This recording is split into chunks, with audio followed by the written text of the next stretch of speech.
been experiencing an amazing journey on the new rules of love. My son saw me preparing and going through the slide in preparation for today and said, you are still doing new rules of love. I say it's 20 weeks. That I think we are in week 8 or 9. I will say I have 12 weeks. I say, praise God. So last week we began to look at the new rules of love, and we looked at a lot of things, but because of time and so many things we still need to share today, it's Robot Day, let's move on from where we stopped. So we're looking at 15 vital new rules of love, and last week I told you rule number 1, you can't change people's nature, only God can do that. You can't change people's nature, only God can do that. Today, number 2, there are no perfect people, just raw materials. There are no perfect people, just raw materials. Listen and listen well. When God created the world, He created the world in a raw material dimension. God created the tree, He did not create the chair. The chair was inside the tree.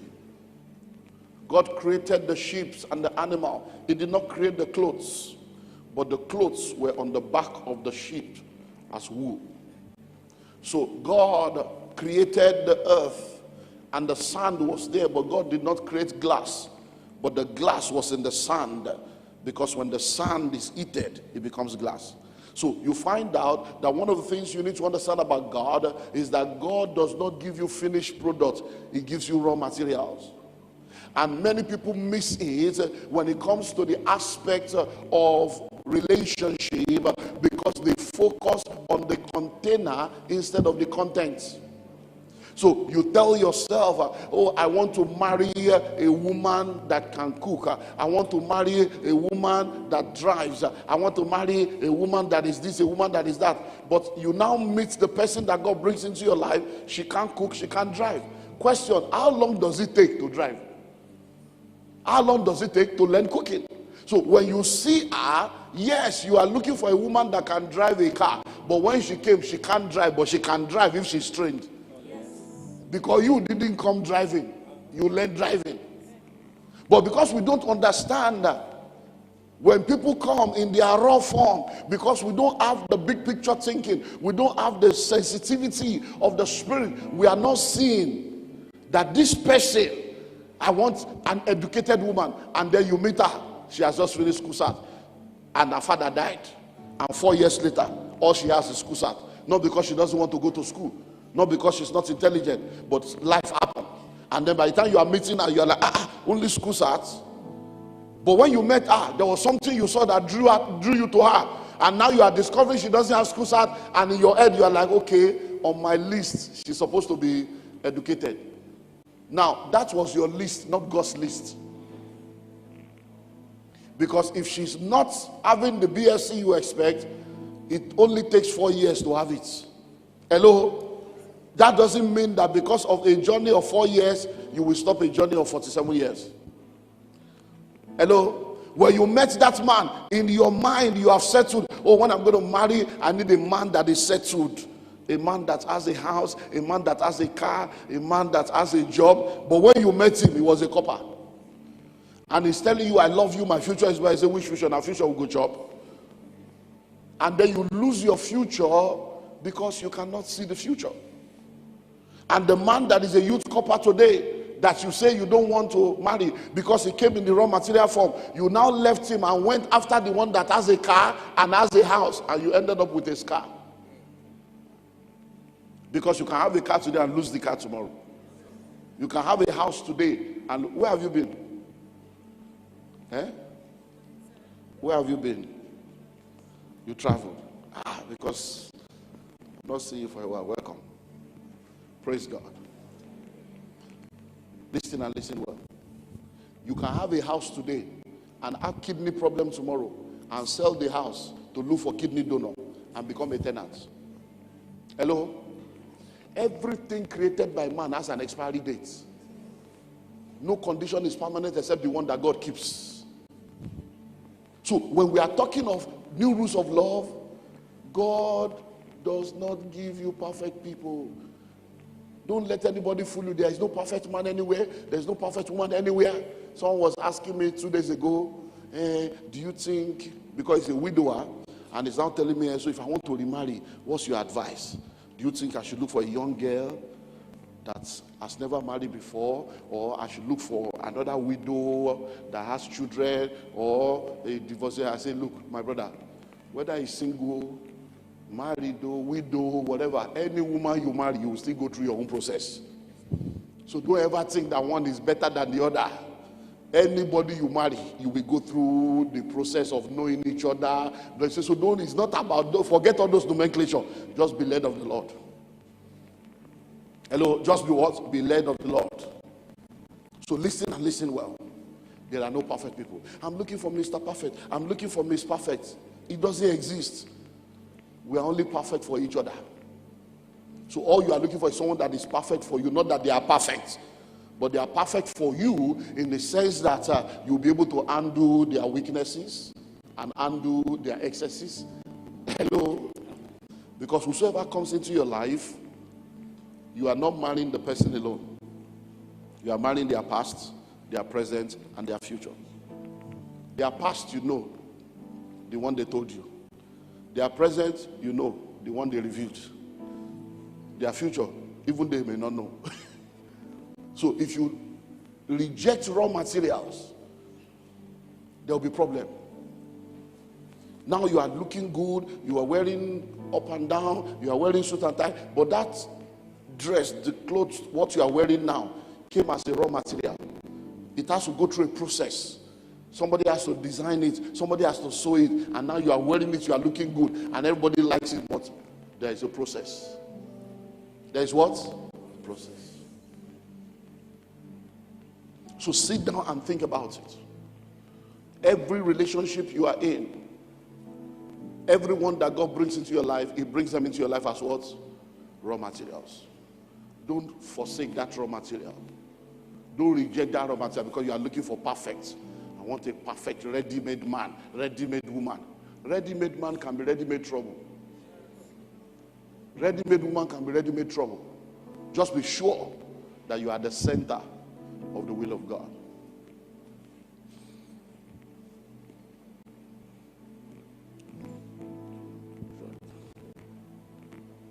Is there somebody called Jolly? Jolly is supposed to be like Jolly Goodfellow. Jolly. Is there somebody? I'm hearing Jolly, something Jolly. Who is the person? Eh? It's not in church. Is it male or female? Because the person I know, there was one Lucky Jolly one time. There's one, okay. So Jolly, okay. I just said Jolly. I don't know what. Okay. Let's look at the next one so that we can see how far we can go because the curriculum is long. People's values have changed. People's values have changed. Please, I beg you, don't think that just because you are a Christian and you are in church, everybody is a Christian or everybody that is in church has values. People's values have changed. People don't value God the way you value God. People don't value church the way you value church. People don't value Bible the way you value Bible. People don't value marriage the way you value marriage. You are the one that is saying, I want to get married, I want to have a home. Some people, they don't want that.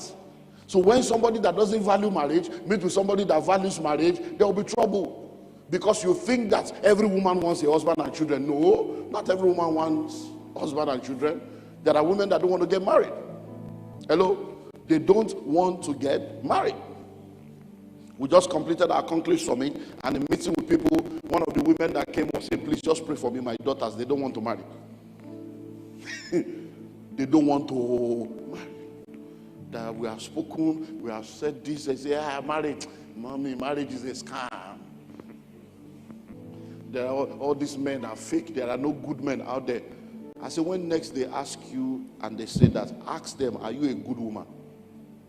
And if they say they are good, ask them, so you mean that God will create you to be good and not create something good for you? I say, help them see the limitation of their thinking. There are people that don't want to marry, they don't value marriage, but they want to have children. So they go and do IVF for themselves and get a donor to have a child. They don't want any man. So don't think that people value what you value. People's values have changed. You can see nakedness, you can see shamelessness, you can see visionlessness. Some people don't even value education. Education has come. Who book help? No, all kinds of people, people's values have changed. One of the people that came in from, it was a successful meeting. People from 4 continents, from 6 states, from all over the world, people came. One of the guys that came in from Abuja, billionaire, doing amazingly well. When it was his time, we could do one-on-one. He says, all my own problem, money, God is doing well, I'm doing blessed, my business is moving fine, my faith. He said, the only problem I have is marriage. He said, that is the only problem I have. What is the problem? By the time the guy started talking, you know how you can't advise somebody against Bible, but in your mind you're like, hey. He said, since I met this woman, I don't know how I entered this problem. I said, you know how? It's by disobeying God and not hearing God. But if I tell you, let me just give you 2 out of the plenty story of one woman has done to a man in 3 years. He said, by the time we finally got married, I discovered that she didn't have a lot of qualifications that I thought she should have. Because, you know, she looks good, looks perfect, but education, and then when she begins to talk, I'm like, So I told her, babe, you need to go to school. Anywhere in the world, Canada, America, I will pay. Whether it's physical, you want to go to school, so that within the next 4 years, you have BSc. He said, don't tell me that. I'm not going to any Canada. I'm not going to any America. Are you not rich? What are you not to go to school so that you get a job and get money? You have all the money. What school? We are married. Just let me enjoy my life.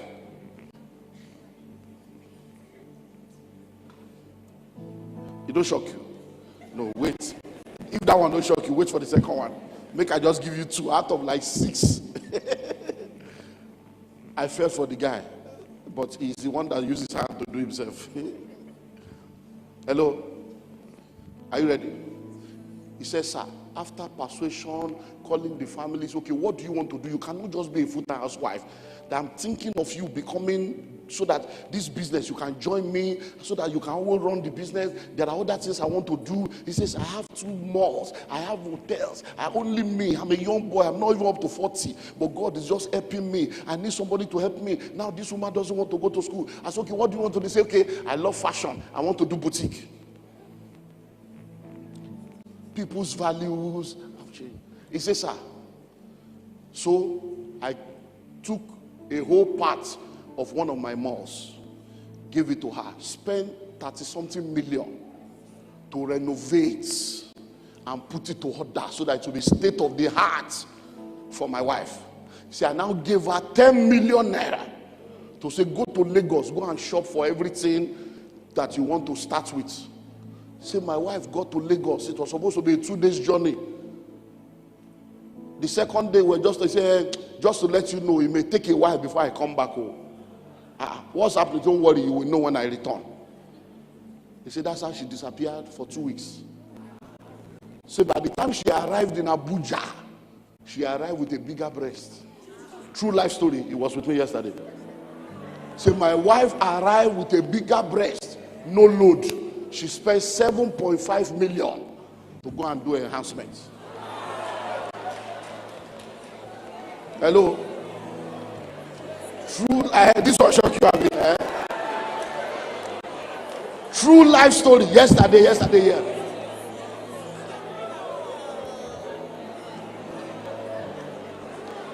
Hello? As in, so the shop is still empty now. He says, sir, at that point, I lost it. He said, because number one, I don't have problem with the breast she has. This one now is just disgusting to me.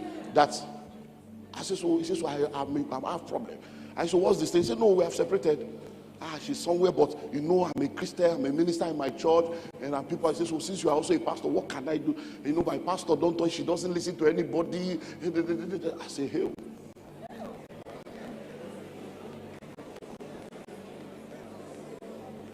People's values have changed. We had a couple in this church that were believing God for children. And when we say come out, they will come out, we'll pray, not knowing that the woman was using contraceptive. And the man was thinking that the wife wants to have a child. And the woman was inside this church, this one at Calvary, no, this one, yeah. And you are thinking she wants to have a child using contraceptive. The day the man stumbled on something, he didn't even know what the thing was. Is my wife sick? Why? So he brought the thing out from where he saw it, kept it out so that he can remind himself to ask her, I didn't know you are sick. Which drug is this one? We are Christian. We are not always sick in this house.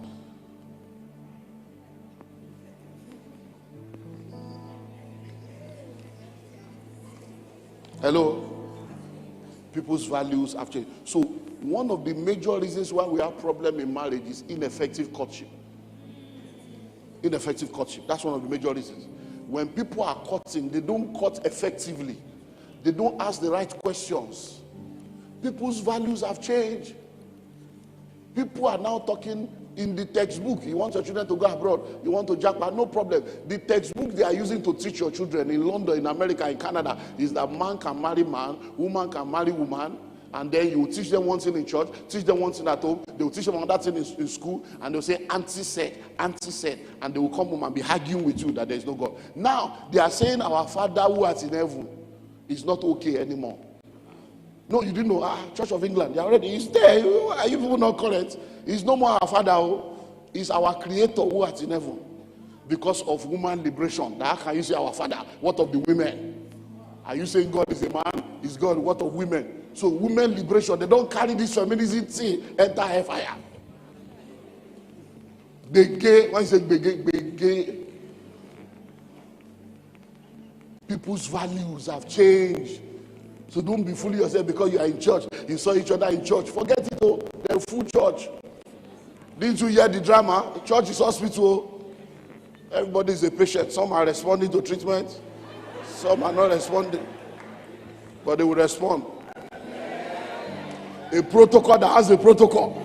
And it's a fornicator. Abba, here to lay. Hello? Protocol that has protocol. And it's a fornicator. And it's doing like this. Instead of it to bend the head like this. Are you getting something? These are the new rules of love. So that you will not be, when I say I just feel, the way I make me feel. Don't feel nothing, Don't go and attach your heart to trouble. Let me give you one or two more, and then we'll. Don't build your life on exception, but on principles. Let me tell you something. No matter how ridiculous something is, there will be somebody somewhere that did that ridiculous thing and seemed to have gotten away with it. There are people that met online. They met online. Within 3 weeks, they got married. And they have been married for 20 years. And it seemed that everything is fine. Does it mean you will meet somebody online and marry in 3 weeks? That's an exception. So one of the new rules is that build your life on what? Principles, not on exception. There are exceptional things that happen. Somebody can be 70-year-old, marry a 25-year-old girl, and they will be together for 20 years. The man will die, and everything will move on fine. It doesn't mean you carry yourself and go and marry grandpa. So there are exceptional situations that happen in our world. Exceptions. God is a sovereign God. He gives room for all those exceptions. But life is supposed to be lived by principles. So you plan your life based on the principles of life, but you open up yourself for exceptions. You are a woman because somebody married a younger man and it seemed to be working for them because you are not really there. You don't know all the other things that is involved. You too now want to marry your younger brother. And hello? So I'm going to marry him, but this other one, marry this one. Don't use people's life to compare yourself. Hello? Don't use people's life to do what? To compare yourself. Because many times you don't know the real story. You don't know the real story.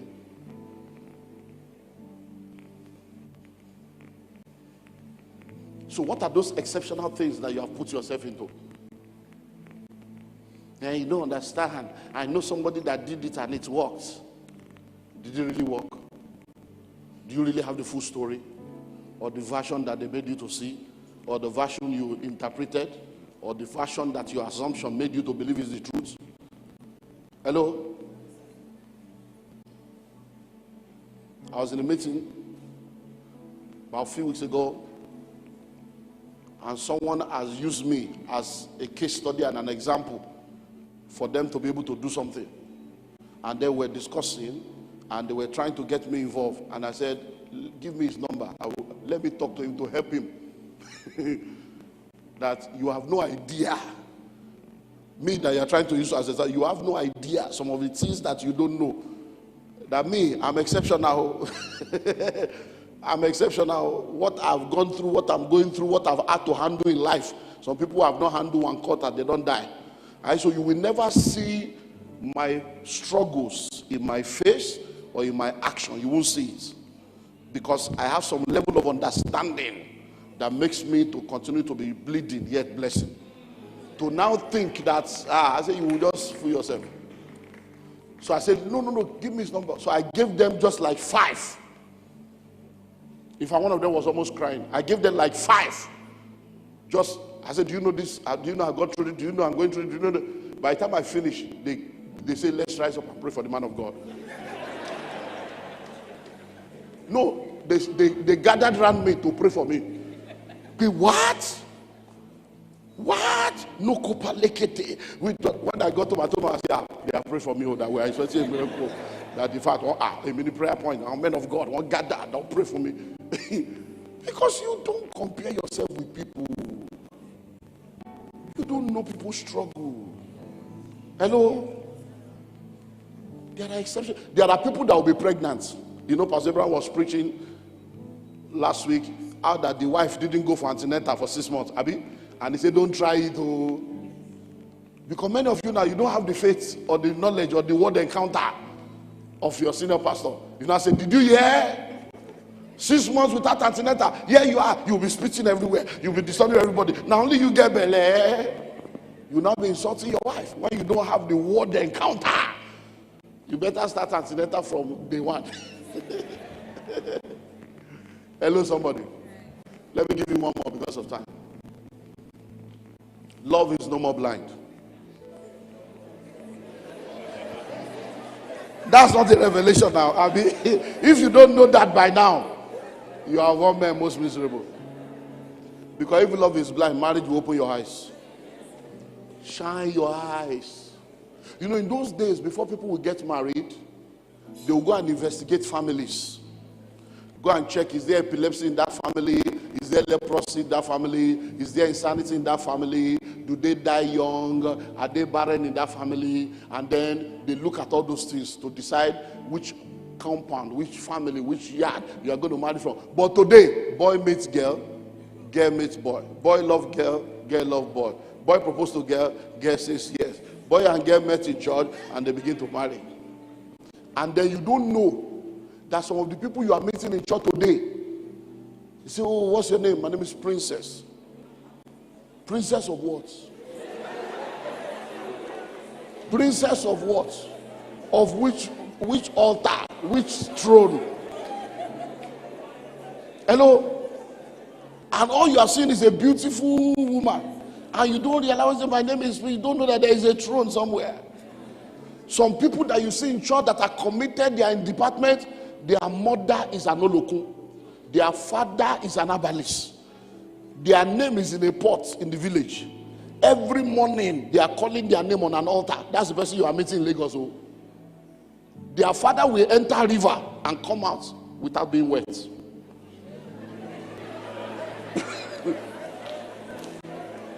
And that's the person you met in Lagos. And investigation, you know do. Spiritual scanning, you know do. Fasting and prayer, you know do. Counseling, you know do. It's when you now finish marrying, you now realize that instead of the womb being on the left, the womb is on the right. You now realize that, oh, sorry, I didn't tell you. Oh, that's my father that did the wedding. It's actually not my father. It's my uncle.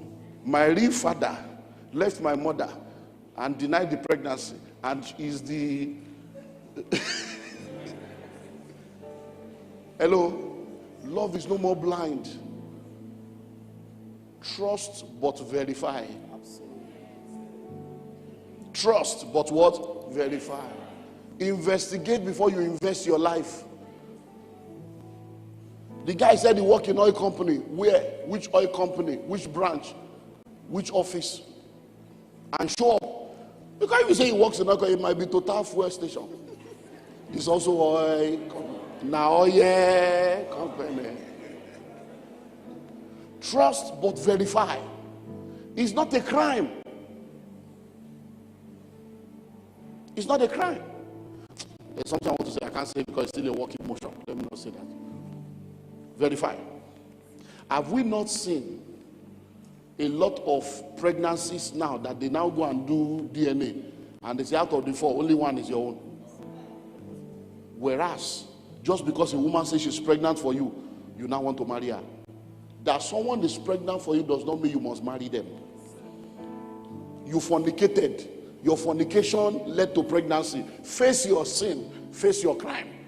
That I'm sorry, what we did, I didn't love you, is lost. We fornicated. The baby is here. The baby is my own. I will take responsibility. I will carry my cross. But you, I will not marry. Hello? No. Because that's how you will marry. Only to now discover 12 years later that the baby was never your own. She came with 3 weeks pregnancy that she herself didn't know. And then you top it up. And you carry the load for destiny. Hello? These are realities. That's why you are here, oh, master class. Love is no more blind. Hello? Shine your eyes. Shine your brain. Shine and where? So when your husband says, I'm traveling, don't doubt him. Hello? But be sure he's traveling. Hello? One of my mentees, when I just came back, there's plenty story. One of my mentees owns one of the biggest schools in the Ikorodu. He's a pastor.